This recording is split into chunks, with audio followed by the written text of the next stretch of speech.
Welcome to this week's live stream, a really important topic, which is how to stay calm when your kids are not.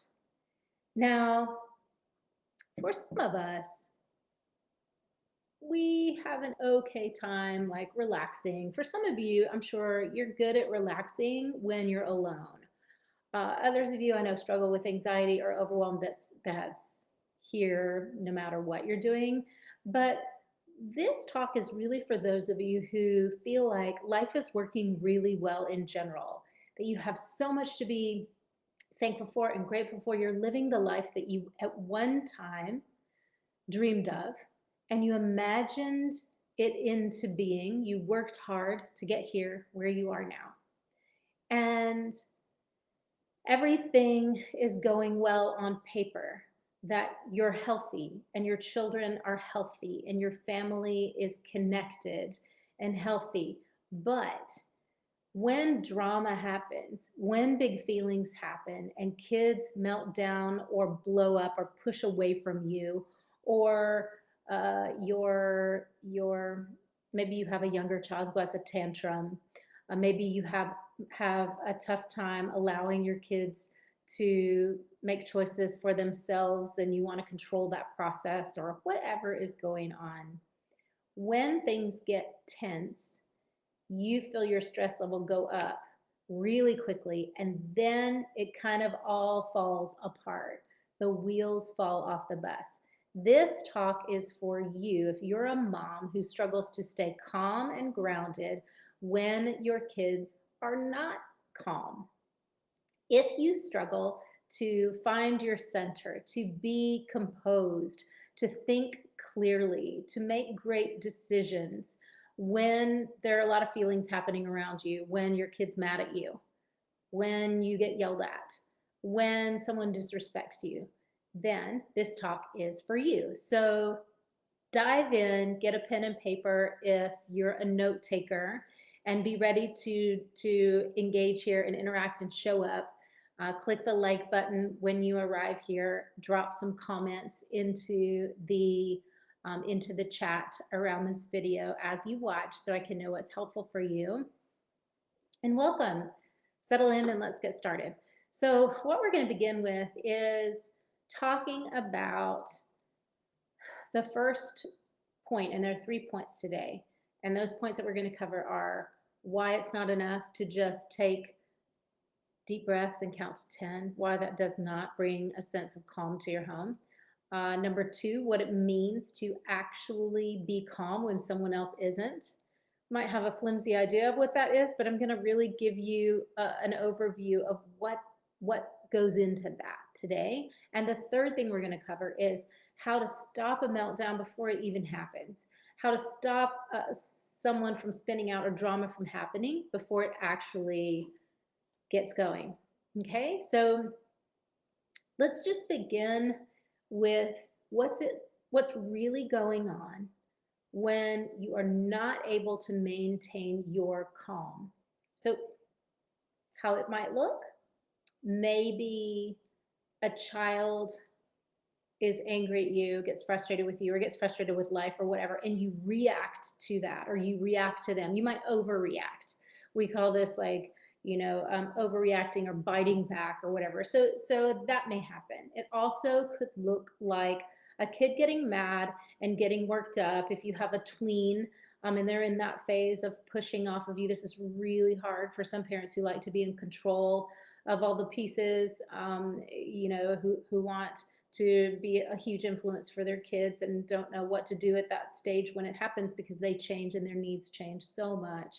So then when a kid goes off, what happens is we go into our own experience. So as mom, you go into your own experience, either mirroring their frustration and upset or trying to kind of overpower them to make them stop being like that. Another thing that manifests here is that we join, especially when kids are younger, we join with them. So you may find that your child gets upset, they melt down, and then you kind of follow them into that that overwhelm. And then both of you are overwhelmed and it's happening simultaneously, and then you feel like you're going to lose your mind, right? So if that happens for you, just let me know down below. The last thing that that we see that could happen in these patterns is your kid is upset, and then you feel a lot of feelings and you don't know how to tolerate those. You don't know what to do with them. So you withdraw or shut down. And that's more of the freeze response. If we're looking at trauma responses, fight, flight, freeze, collapse, that's more of a freeze response. I'm just going to withdraw. I'm going to pull away or even shut down because I don't know how to deal with what's happening in front of me, and I don't know how to deal with what's happening inside of me, and I can't get unstuck with that. I'm just going to get more mad if I stay here. Okay, so which one did you hear that feels familiar? It feels like a place that you go and something that happens for you. I want to hear that. So drop that down below. All right, now that we've described what it's like to feel out of control in this way, let's talk about the impact of what happens when you lose control or go off center and a child is also overwhelmed. So here's the deal. And I'm sharing this with you so that you can pick up the reins here and decide if you want to change this. Decide if you want things to go differently for you, then it's important that you feel you understand why you want to do that work. So what happens and why we feel so crappy after family drama and it sticks with us and we feel heavy and we feel sadness in our belly or in our chest? The reason why is because we can tell that what's getting transferred to our kids is a message that it's really not safe here for feelings, that those feelings really aren't safe here. I don't know how to handle that. Who you are, what you're being. I don't know how to handle that. Sometimes we accidentally give a message, that's too much for me. You're too much. And now some of you may hear like, whoa, that strikes a chord with me. And you know that was your experience as a child. If you're highly sensitive, if you're intense, if you have big emotions, you may have experienced that from your parents. You're too much. So keep that, tone that down, turn it down, keep that to yourself, take that somewhere else, right? All these are kind of messages. So what happens when we're children and we hear that is that I'm wrong, that my feelings are wrong to feel, or there's something wrong with me, that I'm not either I'm not okay, or it's not okay to be who I am. I'm not enough for you, my mom, for you, my parent. So this can be really hard to hear, and I understand that. And I want to share with you that when you listen, really challenge you to listen with an open heart, to hear honestly what is your experience. And some things I name will not be your experience, but other things you may just feel resonate for you. And it's okay if you don't understand them. You don't need to understand everything. Just pay attention for what strikes a chord with you, because as you do, you'll get some clues about what's happening in your patterns and in your dynamics. Okay, so just make a note of that and keep track of that. All right? You with me so far? So drop me some comments. And we're going to move on to the next piece. And we're going to start with that first point that I promised you today we're going to cover, which is why deep breathing or counting to 10 really are not enough to calm yourself and everyone down. So these are great techniques, simple techniques anyone can do. We can all close our eyes and count to 10. Everyone can do that. But the reason why they don't work to create calm when things are really heated is because you are already well into the momentum of a pattern of feeling out of control. By the time that you're feeling frustrated, by the time your kid is feeling frustrated, the momentum is well underway. So to try to stop it at that point is like trying to stop a snowball gathering steam, rolling down the mountain. You already have all of the patterned and conditioned thoughts that happen that are part of that pattern about your child, about you, about the feelings, about whatever.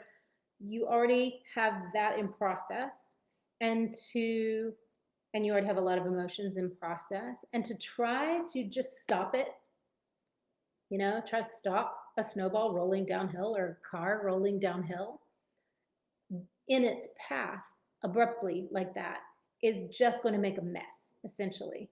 It's not going to stop your emotions and your thoughts from happening. It's not going to stop your child from melting down, and it's not going to stop you from feeling all the mess of everything that you're feeling, that has knocked you off center. So the techniques, body-based techniques, or the breathing, or the whatever it is, slowing down, is an important piece of the puzzle, but it does not address your thought patterns, your underlying beliefs under that, and the chain of events that has already happened inside of you to bring you to this moment. Does that make sense?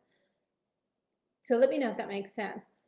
Because they don't address the thoughts, and they don't address like how to shift out of the emotions, then they feel superficial, and they are superficial. And that's why you're not getting a big result of that. And I hear this all the time when I talk with moms. When I do a live event or a workshop, and people will say, I'm trying these things. Like, I've been to therapy for years. I am using my techniques, and I'm meditating, or I'm grounding, I'm counting to 10, I'm whatever. But it's just not getting to the root of what's going on. That's why. Okay, so what you want, instead of having a superficial technique like that, or a once-off technique, you want to actually get in control of your mind when you are calming down your body. So it's two things. One, I need to be able to be calm in my body, in my space. I need to have control of that, because that's my container. And I need to be in control of what's happening here. What's going on between my ears? I need to be able to wrangle those thoughts, shift those thoughts, have thoughts that are helpful and productive and supportive of me while being in a safe container. Easier said than done, right? So let me know if you have noticed either of these areas being more of a problem for you. Are you someone who more feels agitated in your body? It's hard to take a breath. You feel amped up. There's anxiety there. Or are you someone who more feels like your mind is going 90 to nothing, and you just want to like convince your kid to change and be different, and you want to talk them out of it, and you want to try to control them or whatever? It's usually one or the other. You may have a little bit of both going on too, and that's okay. But just learn what is happening inside of you by paying attention. All you have to do is just notice, just pay attention. What's happening in me? So take your focus off of what's happening in front of you, and really just notice what your pattern of thought is, what your pattern of feeling is. And if that feels too hard or too complex, just keep it very simple, and just notice, like, when I'm in the heat of the moment, when I'm escalating 0 to 60, I feel blank, mad, frustrated, out of control. And at what? At your child, at you, at a partner. We put it in all kinds of places, right?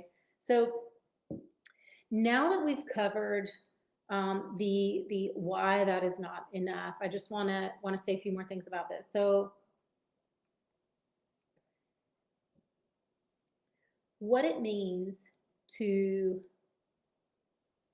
be truly calm is more than just feeling relaxed in your body or just feeling clear in your mind. That we really do need both of those things. Okay, so if we just cover,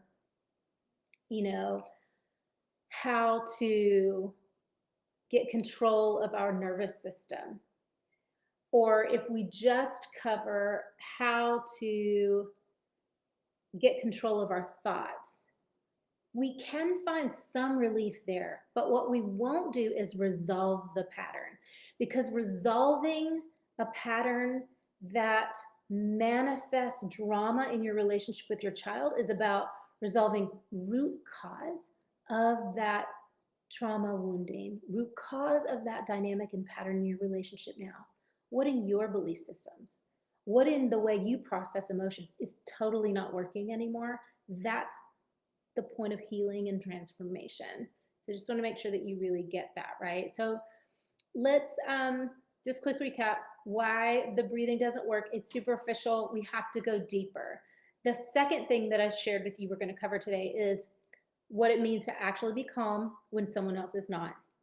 So authentic calm comes from that deeper place. It is a deeper knowing that you are okay.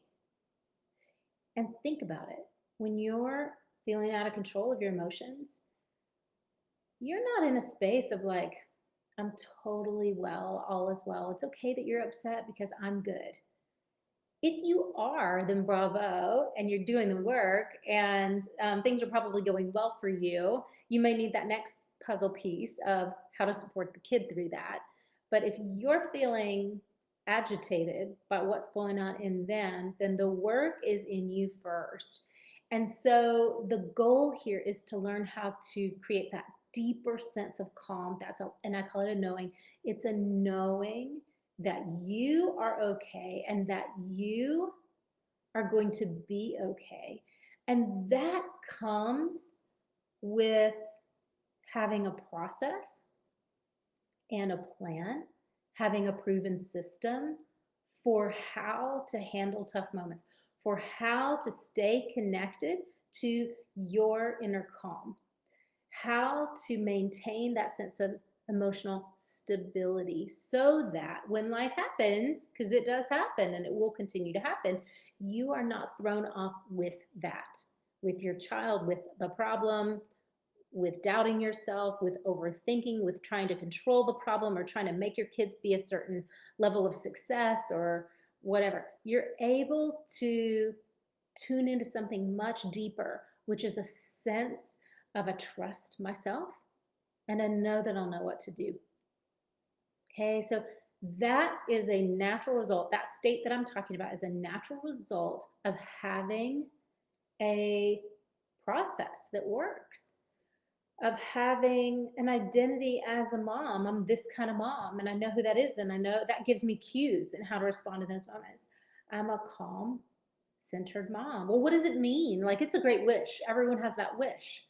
It's a nice thing to aspire to, but without a plan, honestly, like who can do that? Who can accomplish that? These are really complex relationships we have with our children. And if you have an easygoing kid, granted, like it's just going to be easier for you and freaking enjoy it. But if you have a kiddo who's more intense, who's more complex, who has a gifted brain, or who is really crafty, who's creative, then you gotta develop a skill set for that, especially as they move past 8 years old, 8 to 11, and then beyond. It just gets more complex and requires more creativity as mom, more identity and groundedness into this is who I am beyond my kids. And this is what kind of mom I am. So, you know, when you know how to resolve that root cause, and this is what I do in my work with clients in my 12-week intensive, we resolve that root cause of what bends us toward the trauma, the drama. When we resolve that, there is an expansive energy that opens up. It's very beautiful. It's a level of grounded, anchored calm that was not there before. And this is where my clients get by the end of the 12 weeks. And often in the first few weeks, it starts to come in. And the beautiful thing, which you can imagine, like, what do you think happens next when, as mom, you get to a point of like, I'm good. I trust myself. I have the confidence to parent you. I'm not getting roped in to what you're going through, but I'm here and I feel love for you and I'm present and I'm available and I can parent from compassion to help you navigate through your life, but not make it about me.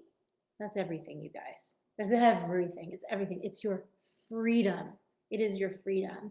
And so resolving the root cause of the kind of what's at the core for you of making it about you or needing them to be a certain way or whatever it means when they go sideways, resolving that is the second most important thing.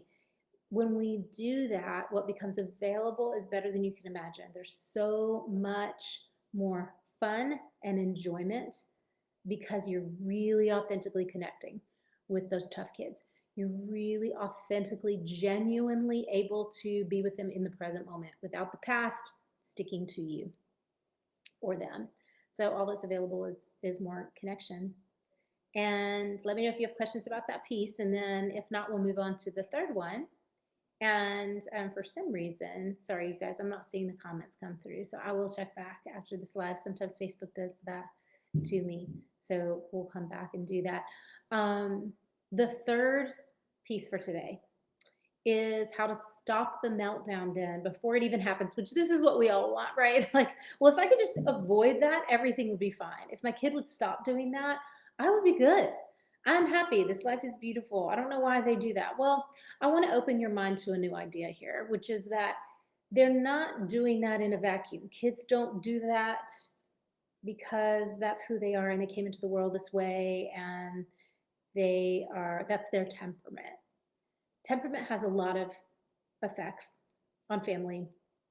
So does yours. But a child's temperament means they're going to handle problems like more this way than that. They're going to enter new situations, maybe be slower to warm, or they're going to dive right in and be really gregarious, be an extrovert. That's temperament.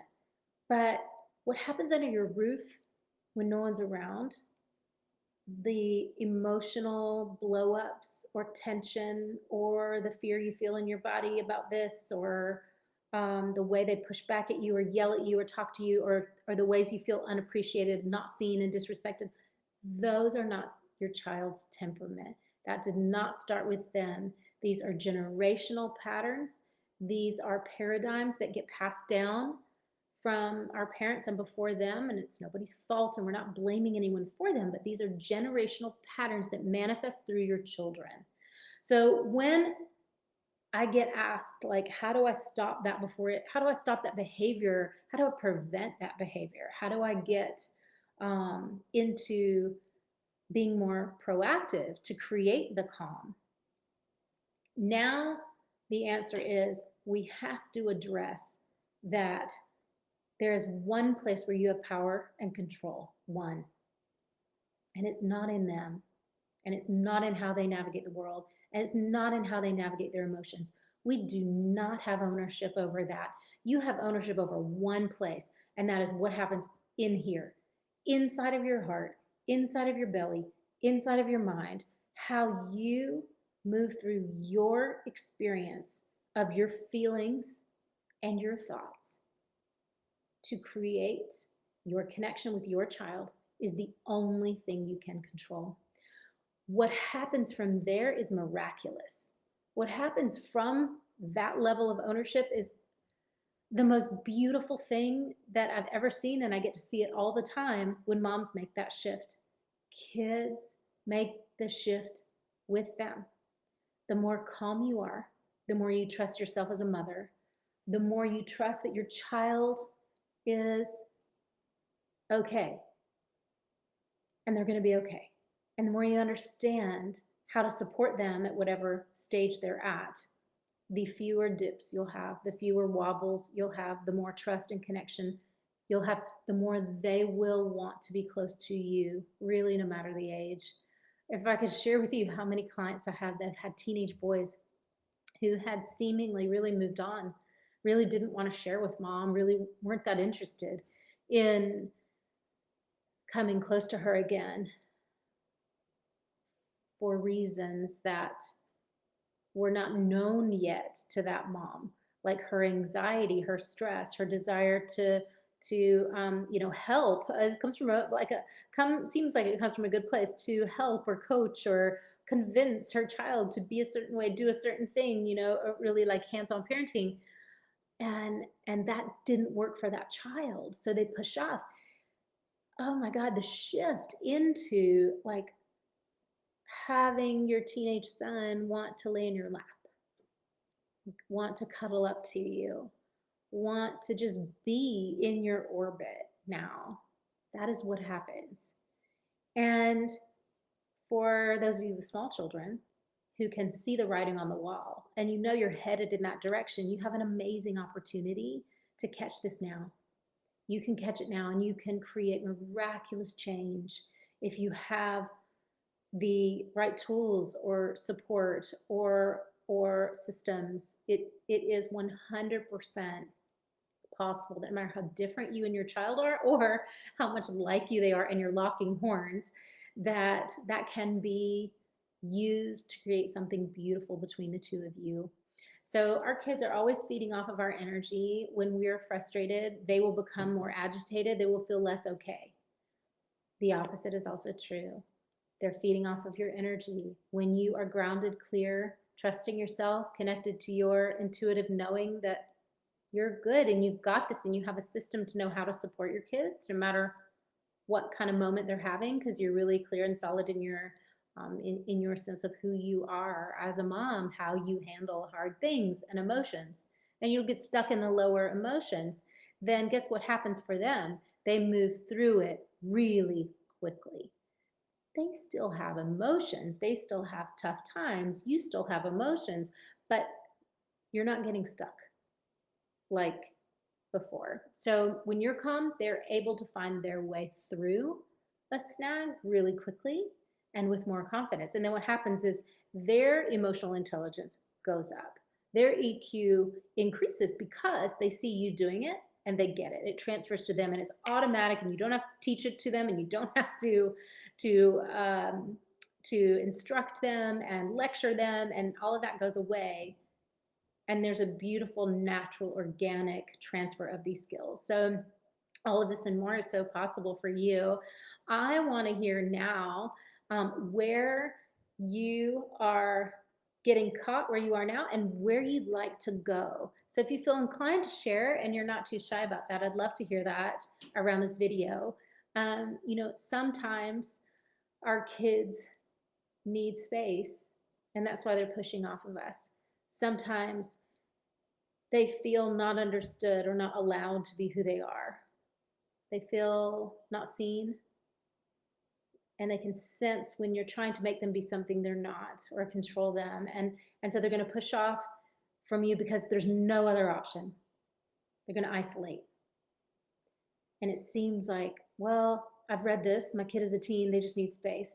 But so much more often, what they really need is your presence, is your emotional presence and availability.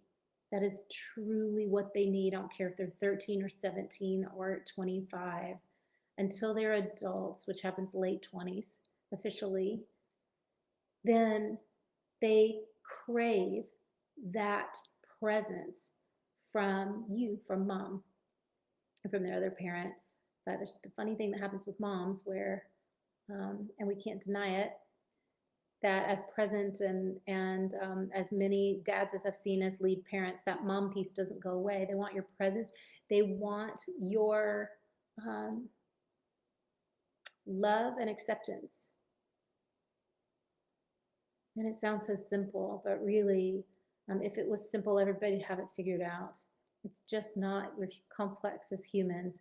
So the best thing you can do for your kids really is to learn to navigate through your emotions quickly without shutting down to them. And that way you can stay in the moment with them and be available for them, either as that container, as we say in the therapy world, or as an anchor. Energetically, the anchor, the one who is here for them to ground through or into. And when they're younger, that's so important. So either way, you are teaching them how to be in control of themselves every time that you practice this. And this is the way to calm yourself down and make your home a place of comfort and safety for all, for everyone there. So I hope that this talk has been so helpful for you today and that you have taken at least one thing away. Please drop your takeaways down below. Please like this video so more people can see it. Leave a comment if this was helpful for you. Please do share that. so that more people, again, it bumps up the video and more people can see it, and really share this value with everyone here. So I'm just um, here for questions. Hit me up if you want to drop some comments below. I'll circle back when I can see those. And yeah, and I'll see you guys next week. Until next time.